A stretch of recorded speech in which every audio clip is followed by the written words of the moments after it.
বন্ধুরা, এই আম গাছটা আমি আপনাদেরকে আগেও দেখিয়েছি। এটা হচ্ছে কিং অফ চাকাপাত। দেখুন এত বড় মুকুলটা এসেছে যে মুকুলটা সোজা হয়ে দাঁড়াতে পারছে না। এতটা ওয়েট যে বেঁকে কিন্তু মাথাটা নিচের দিকে ঝুলে গেছে। শুধু এই মুকুলটা না, যতগুলো মুকুল এসেছে প্রত্যেকটার একই অবস্থা। মুকুলগুলো এতটাই বড় এবং এতটাই ভার যে সোজা হয়ে থাকতে পারছে না। প্রত্যেকটা মুকুল ফুটে গেছে এবং মুকুল থেকে ছোট ছোট আম কিন্তু গুটি বাঁধতে শুরু করেছে। এই সময় কিন্তু কোনো বন্ধুরা কোনো পেস্টিসাইড, ফাঞ্জিসাইড ইউজ করবেন না, খাবারও তেমন কিন্তু দেবেন না। প্রত্যেকটা মুকুলের কিন্তু একই অবস্থা। শুধু এই আম গাছটা নয়, আমার আরও কয়েকটা আম গাছ আছে, তার মধ্যে আরেকটা ছোটো আম গাছ দেখাচ্ছি।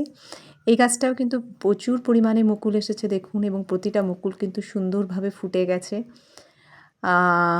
যখন এইভাবে পরিশ্রম করার পর বা পরিচর্যা করার পর গাছে এরকম সুন্দর মুকুল আসে, ফল সেট হয়, সেটা কিন্তু অসাধারণ লাগে, তাই না বন্ধুরা? ভালো থাকবেন।